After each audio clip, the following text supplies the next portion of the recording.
성경 말씀을 봉독하겠습니다. 성경 말씀은 출애굽기 1장 8절부터 22절까지입니다. 요셉을 알지 못하는 새 왕이 일어나 애굽을 다스리더니 그가 그 백성에게 이르되 이 백성 이스라엘 자손이 우리보다 많고 강하도다. 자, 우리가 그들에게 대하여 지혜롭게 하자. 두렵건대 그들이 더 많게 되면 전쟁이 일어날 때에 우리 대적과 합하여 우리와 싸우고 이 땅에서 나갈까 하노라 하고 감독들을 그들 위에 세우고 그들에게 무거운 짐을 지어 괴롭게 하여 그들에게 바로를 위하여 국고송 비돔과 람셋을 건축하게 하니라. 그러나 학대를 받을수록 더욱 번성하여 퍼져나가니 애굽 사람이 이스라엘 자손으로 말미암아 근심하여 이스라엘 자손에게 일을 엄시켜 어려운 노동으로 그들의 생활을 괴롭게 하니 곧 흙 이기기와 벽돌 굽기와 농사의 여러 가지 일이라. 그 시키는 일이 모두 엄하였더라. 애굽 왕이 히브리 산파 십브라라 하는 사람과 부하라 하는 사람에게 말하여 이르되 너희는 히브리 여인을 위하여 해산을 도울 때에 그 자리를 살펴서 아들이거든 그를 죽이고 딸이거든 살려두라. 그러나 산파들이 하나님을 두려워하여 애굽 왕의 명령을 어기고 남자 아기들을 살린지라. 애굽 왕이 산파를 불러 그들에게 이르되 너희가 어찌하여 이같이 남자 아기들을 살렸느냐. 산파가 바로에게 대답하되 히브리 여인은 애굽 여인과 같지 아니하고 건장하여 산파가 그들에게 이르기 전에 해산하였더이다 하매 하나님이 그 산파들에게 은혜를 베푸시니 그 백성은 번성하고 매우 강해지니라. 그 산파들은 하나님을 경외하였으므로 하나님이 그들의 집안을 흥왕하게 하신지라. 그러므로 바로가 그의 모든 백성에게 명령하여 이르되 아들이 태어나거든 너희는 그를 나일강에 던지고 딸이거든 살려두라 하였더라. 오늘부터는 우리가 출애굽기의 말씀을 가지고 하나님께서 우리에게 주시고자 하시는 교훈을 듣기를 원합니다. 출애굽기는 몇 번째 책인가요? 성경에서 몇 번째 해당합니까? 네, 두 번째에 해당하는 책입니다. 첫 번째 책은 어떤 책입니까? 네, 창세기입니다. 제가 너무나 기초적인 질문을 하시니까 목사님께서 뭐 저런 질문을 하시나 이렇게 생각하시기 쉬운데 창세기는 영어로는요 제네시스라고 합니다. 자동차 이름이 아닙니다. 이 자동차 이름으로 다 이렇게 인식이 돼 있어요. 근데 원래는 제네시스는 거기에 해당하는 게 아니에요. 원래는 성경이 주전 2세기, 3세기에 쓴 70인역 헬라어 성경이 있습니다. 그 구약을 헬라어로 번역한 성경인데 그때 그 성경을 번역하신 분들이 이 창세기를 구약 성경 창세기에 이름을 붙였는데 그게 바로 게네시스, 헬라 말로는 게네시스고 영어로는 제네시스 이렇게 해당되는 그런 표현입니다. 기원이라는 뜻을 갖고 있는 뜻입니다. 기원이라는 뜻입니다. 그러니까 창세기는 이 세상이 어떻게 시작되었는가 그 기원을 밝혀줘요. 신자들이 이 세상에 살면서 이 세상의 교육에서 이 세상의 기원을 과학이라든지 생물이라든지 이런 교육을 통해서 세상의 기원을 우리가 찾는데 성경은 우리에게 신자들은 성경이 이 세상의 기원이 어디서부터 시작되는가 성경으로 돌아가서 찾게 되어 있습니다. 창세기는 이 세상의 기원을 말해주고 있고 또 인간의 기원도 말해줍니다. 그렇죠? 세상을 하나님께서 창조하셨을 뿐만 아니라 사람도 창조하셨고 그래서 인류의 기원, 우주의 기원 그리고 이스라엘 민족의 기원도 창세기에서 알려주고 있습니다. 그런데 우리가 이 기원을 말해주고 있는 창세기에 우리가 주의해서 봐야 되는 내용이 있습니다. 그것이 뭐냐면은 불행하게도 인간의 죄도 인간의 죄의 기원도 창세기에서 말해주고 있습니다. 이 세상에도 말해주고 있고 인간의 기원도 말해주고 있지만은 어떤 면에서 가장 우리의 현실적인, 지금도 우리의 현실이라고 말할 수 있는 죄의 기원을 말해주고 있는 것이 창세기입니다. 출애굽기는 무엇을 말하는 것이냐? 바로 이 죄의 기원에 대하여 인류는 죄로 말미암아 하나님의 관계에서 떠났는데 과연 그 인류를 가만히 놔둘 것인가? 그래서 하나님께서 구원하시는 그 이야기를, 그 역사를 서술하고 있는 성경이 출애굽기입니다. 물론 창세기에서부터 하나님의 구원에 관한 이야기가 시작이 됩니다마는 그 궁극적인 구원의 그 핵심적인 내용들은 출애굽기에서 더 확대하고 또 발전적으로 소개되고 있습니다. 그리고 출애굽기 다음에 무슨 성경이 있습니까? 레위기가 있습니다. 그러니까 창세기는 인간의 기원, 이 세상의 기원, 특별히 죄의 기원을 말하고 있는데 출애굽기는 구원을 말하고 있어요. 사실은 이 창세기 출애굽기가 우리의 인간의 복음을 우리가 접할 때에 가지는 그 내용, 핵심적인 내용도 포함하고 있는 것입니다. 왜냐하면 우리가 죄인임을 인정해야, 죄인이라고 하는 사실을 받아들여야 구원의 필요성이 절대적으로 요구되거든요. 죄인임이 인정되지 않는데 구원의 필요성을 요청할 수가 없어요.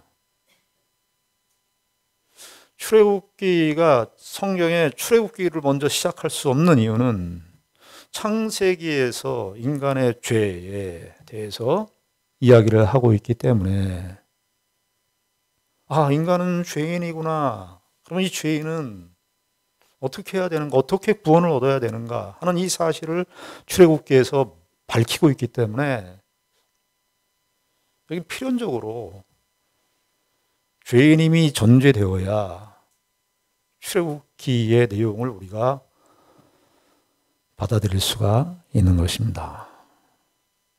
출애굽기의 내용이 있고 난 다음에 출애굽기 후반부부터는 레위기까지 우리가 잘 아는 대로 제사제도가 쭉 서술되고 있습니다. 우리가 성경을 읽을 때 아주 피곤하게 참 한 장 한 장 넘기기가 힘든 그 레위기인데 그 레위기의 내용은 무슨 내용을 다루고 있냐? 그 하나님 앞에 이 죄인된 우리가 어떻게 하나님 앞에 나아가는가 하는 것을 다루고 있는 것이 레위기입니다. 그리고 그 레위기가 있고 난 다음에 네 번째 책이 어떤 책이죠? 민수기입니다. 민수기. 저는 어렸을 때 민수기 그래가지고 초등학교 다닐 때 여자친구가 있었는데 민수기라고 했어요. 그 민수기는 성경의 네 번째 책인데 이스라엘 공동체가 이 광야에서 어떻게 생활하는가를 보여주는 책이 민수기이고, 그리고 마지막에 신명기는 모세오경의 말입니다. 신명기는 그 이스라엘 백성들이 가나안 땅, 하나님의 약속의 땅에 들어가서 살아야 되는데 그 약속의 땅에서 이루어야 할 그 문화, 하나님의 백성들의 삶의 성격이 어떠한 것인가를 밝혀주는 것이 신명기의 내용이라고 할 수 있겠습니다. 우리가 오늘부터는 이 출애굽기, 이 성경의 두 번째 책 출애굽기를 통해서 함께 은혜를 나누고자 합니다. 출애굽기 아까 70인역 얘기를 말씀드렸는데 70인역 성경은 이 출애굽기를 엑소더스로 번역을 했습니다. 탈출기죠. 어디서부터 나온다 하는 것인데 히브리어 원래 원전 텍스트는 이 책 제목을 출애굽기의 제목을 이름들로 번역을 했습니다. 이름들. 주로 히브리어 성경은 1장에 나오는 1장 1절에 나오는 그 내용을 주로 성경의 책 제목으로 붙인 반면에 70인역 성경은 좀 어려운가요? 70인역 성경은 그 내용, 성경의 내용을 의식하면서 그 제목을 붙였기 때문에 조금 차이가 있습니다. 그러나 제 개인적으로는 히브리어 성경의 책 제목이 더 의미가 있다고 생각하게 됩니다. 창세기도 70인역 성경은 게네시스라고 번역을 했습니다마는 원래 히브리어 성경은 처음에 있는 브레시트라고 하는 이 히브리 말 태초에 그것을 창세기의 제목으로 놨어요. 분위기가 좀 달라요. 태초에. 출애굽기는 쉐모트라고 하는 이름들이라고 하는 이 책 제목이 히브리어 원전 텍스트의 제목입니다.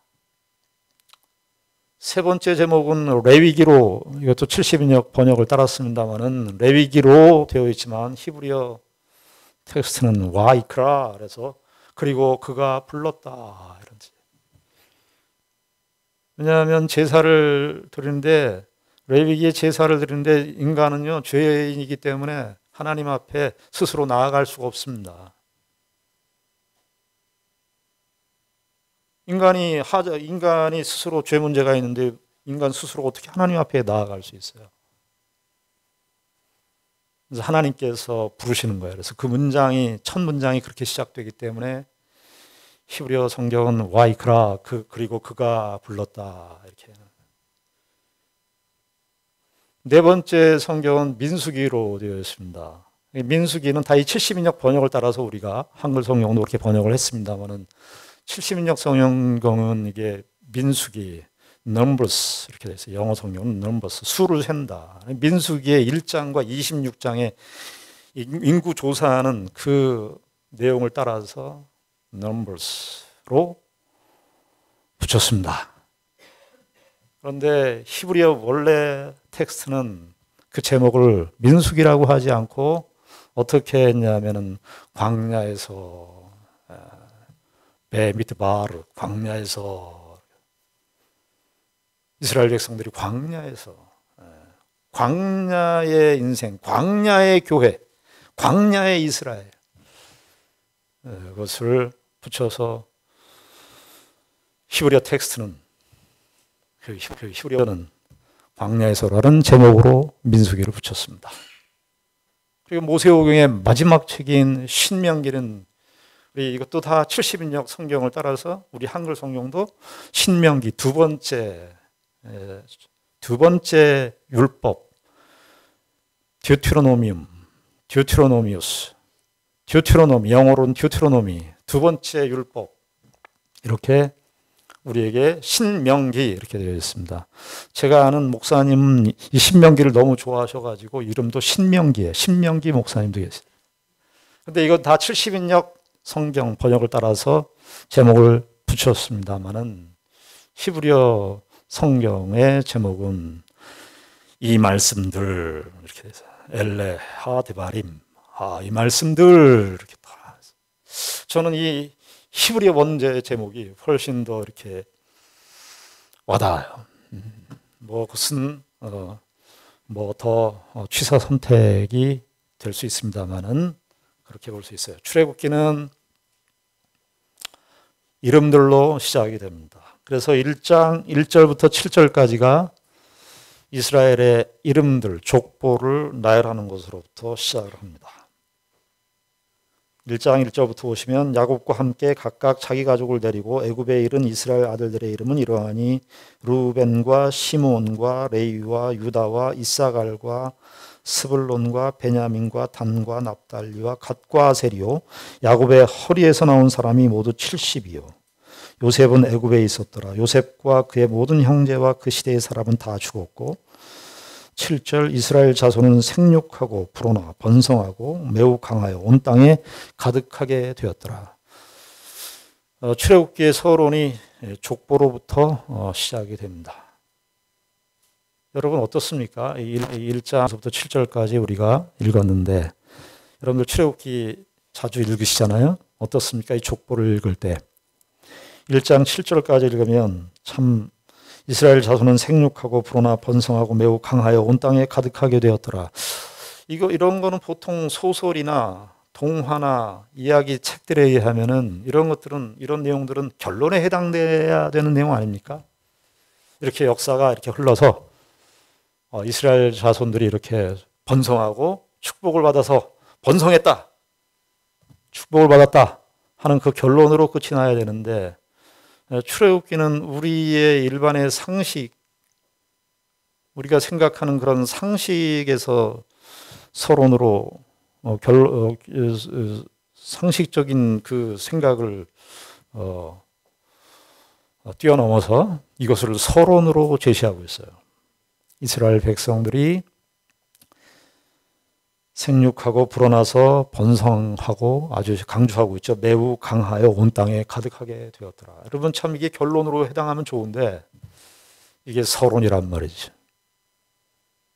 그리고 나서 우리가 오늘 본문의 8절 말씀을 읽었는데 요셉을 알지 못하는 새 왕이 일어나 애굽을 다스리더니 7절까지가 이스라엘의 역사를 함축적으로 그러니까 이스라엘의 이제 이 12지파 조상들의 이름을 나열한 것은요.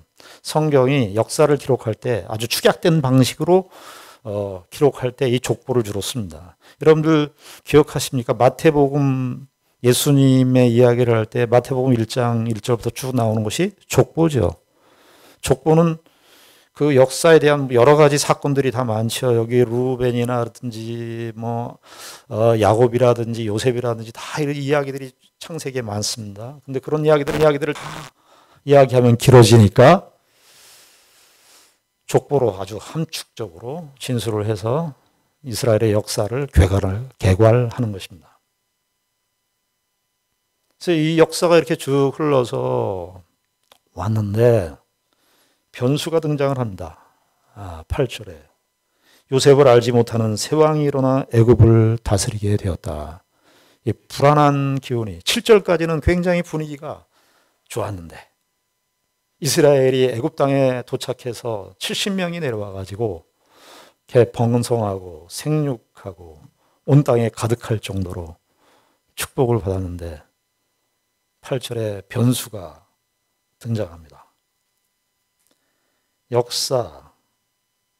역사는 예측을 할 수가 없는 것이 역사의 성격 아닙니까? 저와 여러분들도 우리의 개인의 인생을 살지만 내일을 예측할 수 있습니까?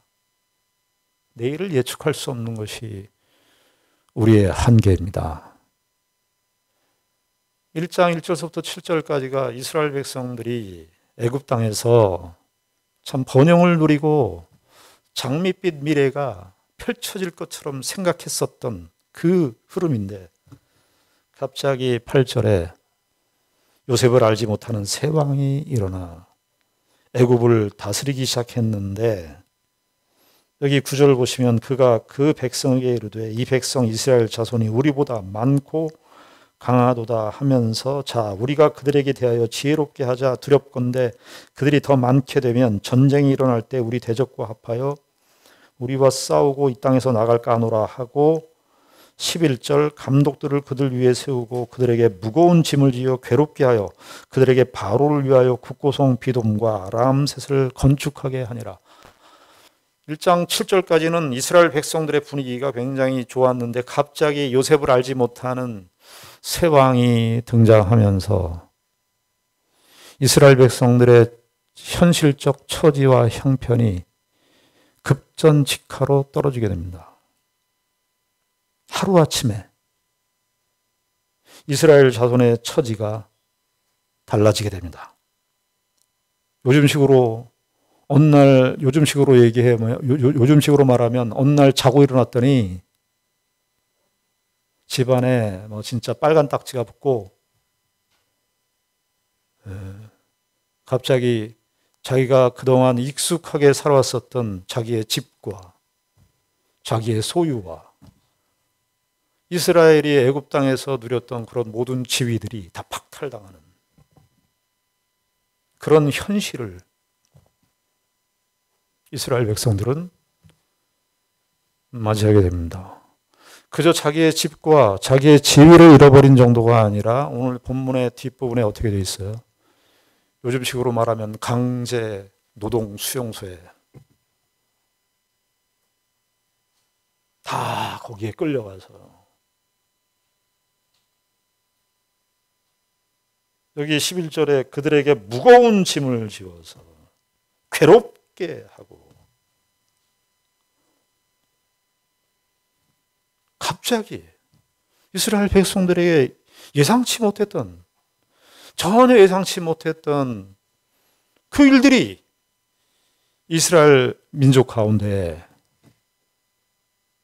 펼쳐지게 되었습니다. 이스라엘 백성들이 애굽 땅에서 한 400년, 430년간의 노예 생활을 하는데 아마 이게 이스라엘이 애굽 땅에 내려와서 요셉이 죽자 그 정확하게 연배를 파악할 수는 없습니다만은 얼마 안 가서 이 고난의 세월이 이스라엘 백성들에게 주어진 것으로 보입니다. 저와 여러분들이 이런 현실을 겪어보신 적이 있으십니까?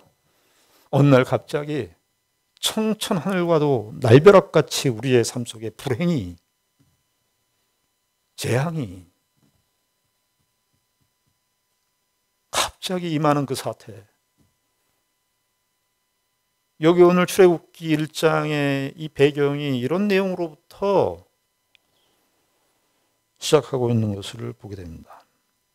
여기 특별히 요셉을 알지 못하는 새 왕이 일어났다라고 하는 걸 보면 우리가 그때의 애굽의 왕이 정확하게 누군지를 알 수가 없습니다만은 일어났다라는 표현은 그 당시에 보통은 이제 왕이 즉위를 한다 그럴 때 이 쿰이라고 하는 히브리어 단어인데 쿰이라고 하는 단어를 안 쓰고 말락이라고 하는 단어를 써요. 그냥 자연스러운 통치권에 이양이 됐을 때. 그런데 이 새 왕이 일어났다라고 하는 것은 반란이 일어나서 새로운 그동안의 이집트 왕조에 의해서 지탱되었던 본토 이집트 왕조에 의해서 지탱되었던 왕조가 아니라 다른 새로운 세력이 등장을 해서 이 나라를, 이 애굽을 다스리기 시작했다는 그런 표현을 암시해 주고 있습니다. 그런데 여기 보시면은 이 새로운 왕조가 일어나서 이 애굽을 통치하기 시작했는데 이들은 불안한 거예요. 여러분, 어떤 제국이 등장을 해서 그 정복을 하고 제국이 그 통치의 기반을 확실히 잡고 하면 평안할 줄 아십니까? 우리가 이 출애굽기를 보면서 그것이 초점은 아닙니다만은 제국의 불안을 우리가 엿볼 수 있는 겁니다. 제국을 통치하고 그 당시 애굽이 이집트가 고대 문명의 최고의 강대국이었는데 그 강대국조차도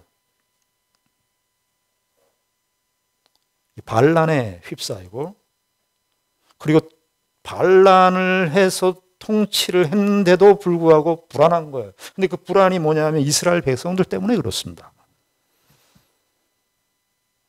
여기 10절에 보면 자 우리가 그들에게 대하여 지혜롭게 하자 두렵건대 그들이 더 많게 되면 전쟁이 일어날 때 우리 대적과 합하여 우리와 싸우고 이 땅에서 나갈까.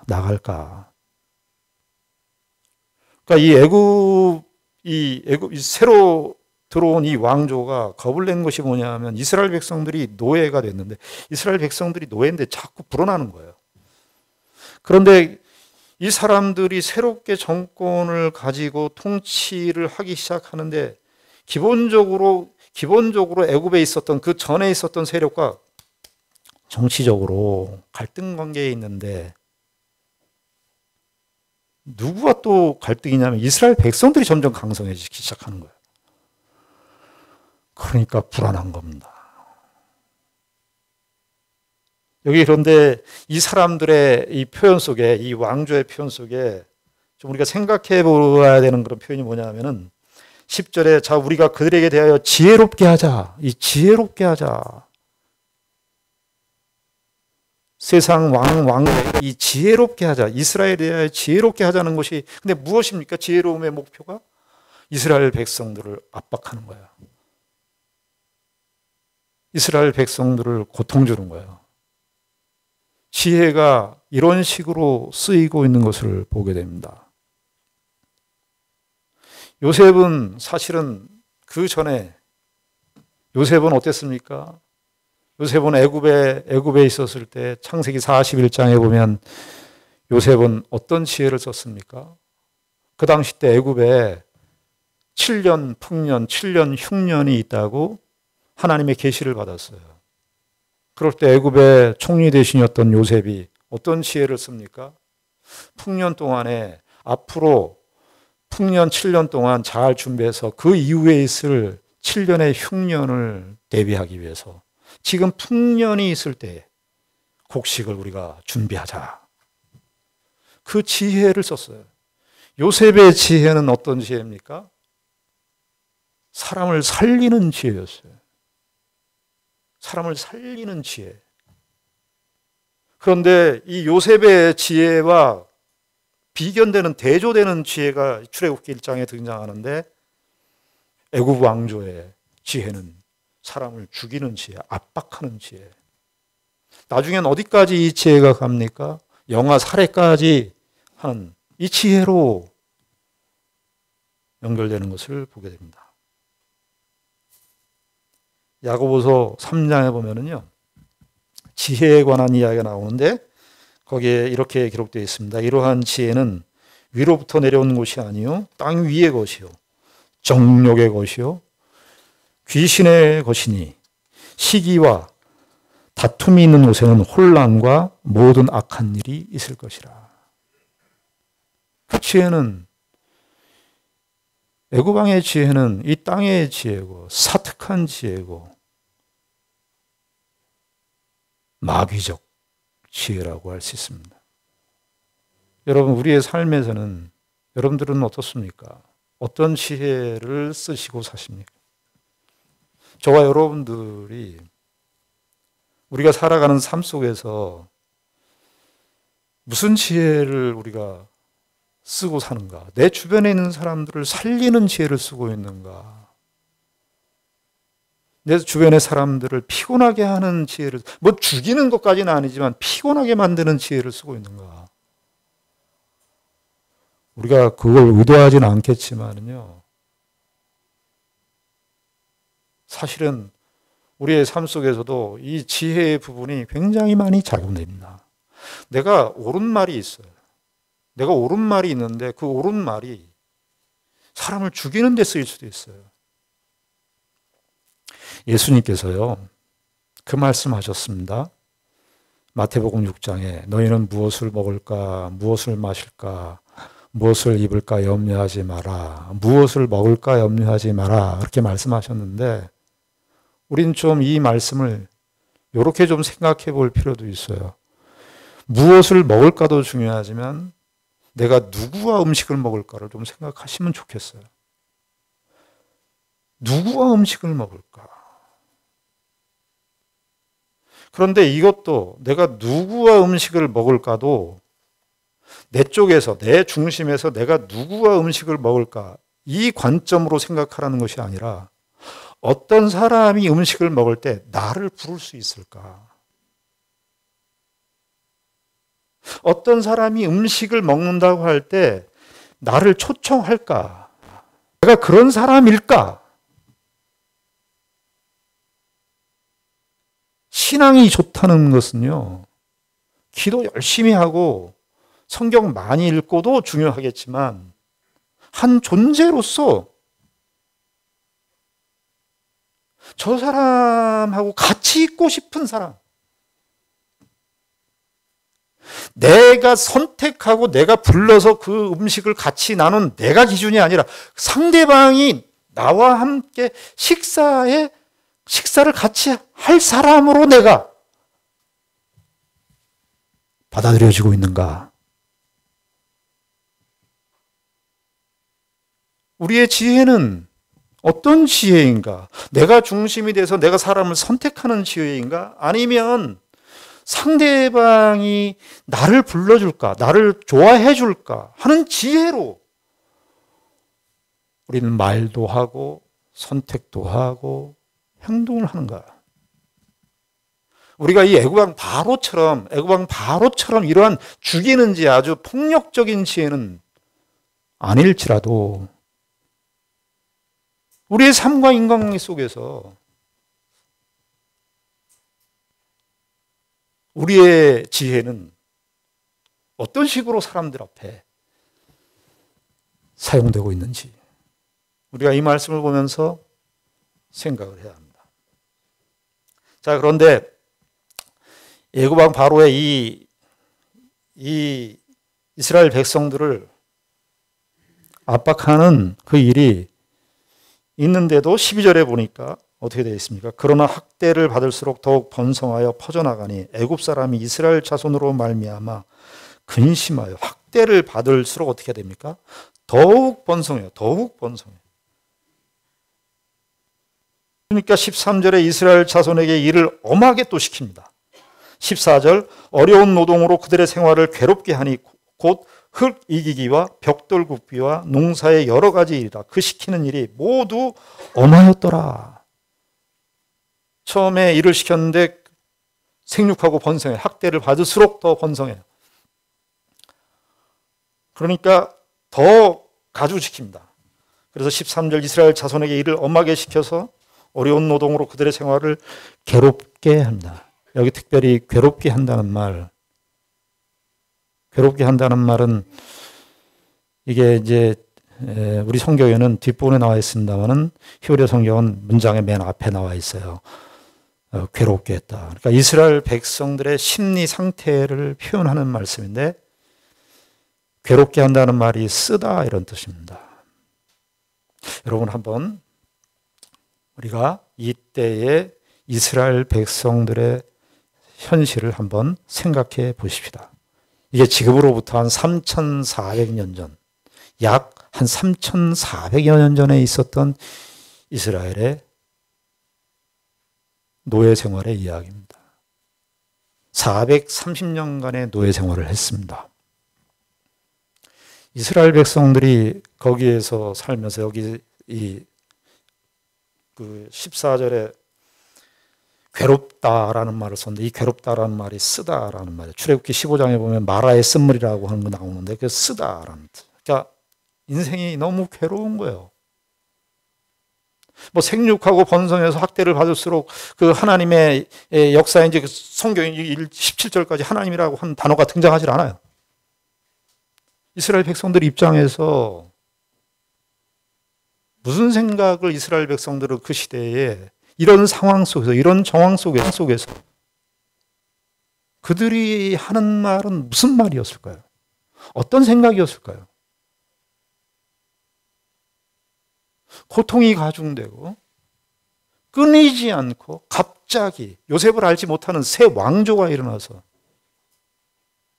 완전히 그들에게 모든 삶의 지위와 소유와 자유가 다 박탈당한 그것이 1, 2년이 아니고 거의 400여 년 동안을 그런 생활을 하고 살아가는데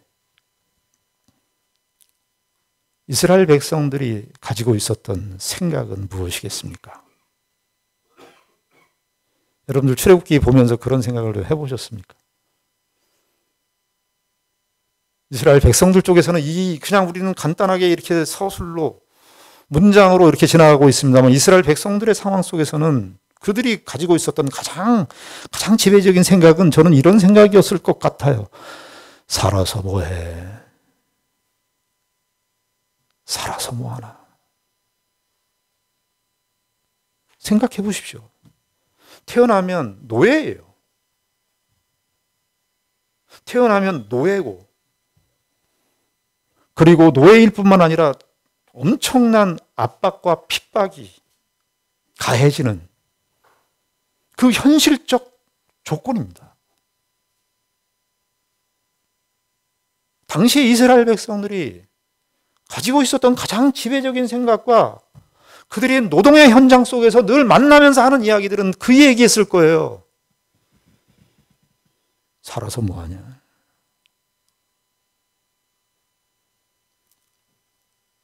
여러분 한번 이스라엘 백성들의 입장에서 좀 생각을 해보십시오. 우리가 요즘에 공감한다 그러는데 한번 생각해 보시죠. 400년 동안을. 자, 그런데 여기가 이 지점이 아이러니컬하게도 이 지점이 하나님이 요구하시는 지점이에요. 이 지점이. 살아서 뭐해. 바로 그 지점이 하나님께서 이스라엘 백성들을 만나고 싶은 지점이에요.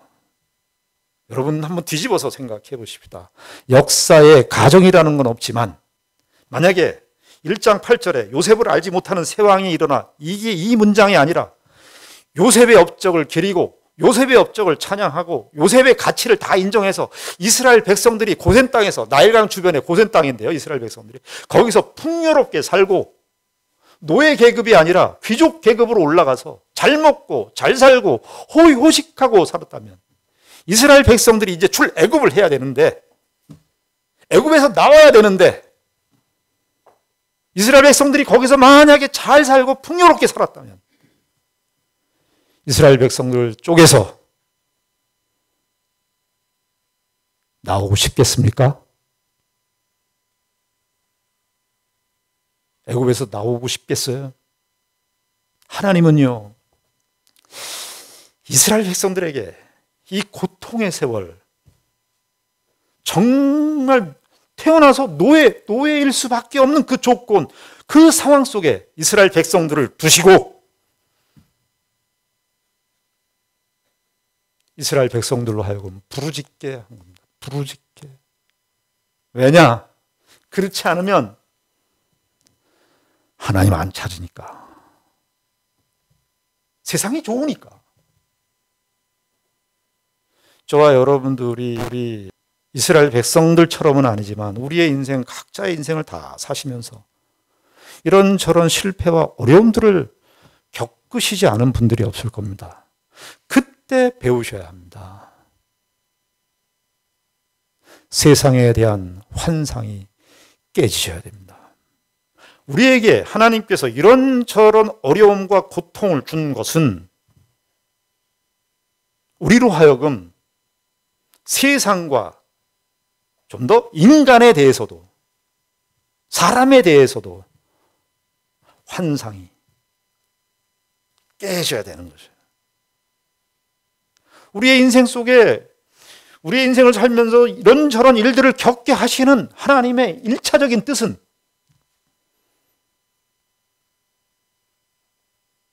그렇지 않으면 세상에 대한 기대를 갖기 때문입니다. 여러분들 왜 사람들과 관계에서 힘들어요? 기대를 하시니까. 기대를 하시니까 힘이 드는 겁니다. 이스라엘 백성들에게 하나님께서 이 400년이라고 하는, 430년이라고 하는 이 애굽에서의 종 노예살이, 정말 아무 가치, 아무 의미가 없다고 생각하는 그 현실 속에 두셔서 이스라엘 백성들로 하여금 애굽을 의지하지 말라고, 하나님을 의지하고 살으라고 하나님께서 출애굽기 1장에 이스라엘 백성들을 거기에, 그 현실 속에 묶어 두신 것입니다. 이스라엘 백성들과 우리가 상황이나 조건은 다 다릅니다. 21세기를 우리나 3,400년 전에 살고 있는 이스라엘 백성들 상황과 조건은 다릅니다. 그러나 동일한 것이 있습니다. 어떤 것이 동일합니까? 우리는 역사와 운명과 내 나라와 내 상황을 선택해서 태어나는 사람은 아무도 없습니다. 이스라엘 백성이나 그 당시에 3,400년 전의 이스라엘 백성이나 지금 21세기를 사는 우리나 외적인 환경은 다를 수 있지만 근본적으로 어떤 인류도 어떤 인간도 스스로 그 삶의 환경과 조건을 선택해서 태어나는 사람은 아무도 없다는 사실입니다. 우린 태어나졌습니다. 우린 시대를, 역사를, 조건을, 나라를 선택해서 태어나는 사람은 아무도 없습니다. 이스라엘 백성들도 그때 그 시절에 하나님께서 거기에 두셨고 우리도 여기에 두었습니다.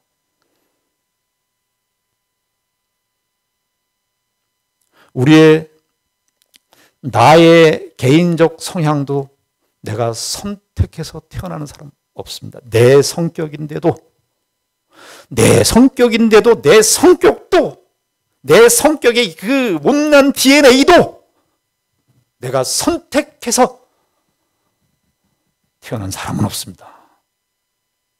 내 외모도 내 골격도 내가 선택해서 태어난 사람은 없습니다. 우린 다 주어졌습니다. 어떻게 하시겠습니까? 이스라엘 백성들이 출애굽기 1장의 이스라엘 백성들, 만약에 여러분 한번 이 질문을 던져보십시오. 너희들 하나님 믿는 백성이라며. 너희들 한번 그러면 그래도 감사해야 되는 거 아니냐? 감사해야 되는 거 아니냐? 그럴 때 이스라엘 백성들은 감사의 조건을 찾을 수 있을까요? 찾을 수 없을 겁니다. 이렇게 얘기하시면 안 됩니다. 이스라엘 백성들, 고난을 줘도 감사해야지. 명분으로 제시하면 안 됩니다. 그거는 말이 안 됩니다. 지금 고통스러운데요. 그러나 이스라엘 백성들이 감사까지는 아니라도 생각해야 될 것은 있습니다. 그것은 뭐냐 하면 아무리 고통스럽고 아무리 힘든 현실이 있을지라도 나의 존재는 있다는 것입니다. 나는 있다는 것입니다. 그것이 유일한 감사의 조건이 아니었을까요? 저와 여러분들은 100년 전만 하더라도 이 땅에 없었습니다. 우린 감사의 기준과 감사의 기대가 너무 크고 대단합니다.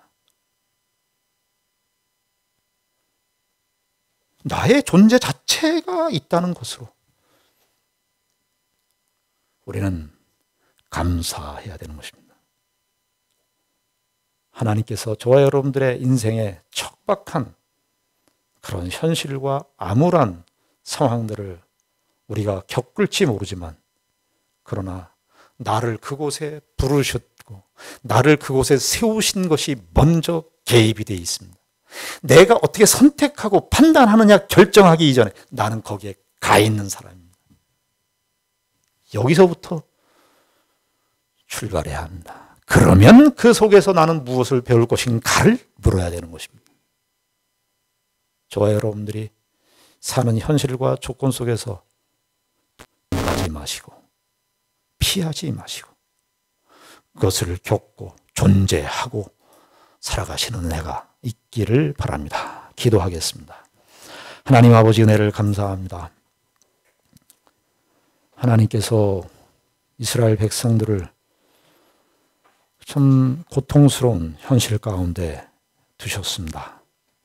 그것은 이스라엘로 하여금 세상에 대한 연을 끊으려고 하는 것입니다. 아버지 하나님, 우리도 자꾸 곁눈질하면서 세상을 바라봅니다. 그 곁눈질하는 우리의 마음 주님 끊게 하여 주시옵소서. 하나님을 의지하고 하나님만을 신뢰하고 살아가도록 인도하여 주시옵소서. 예수님 이름으로 기도드리옵나이다. 아멘.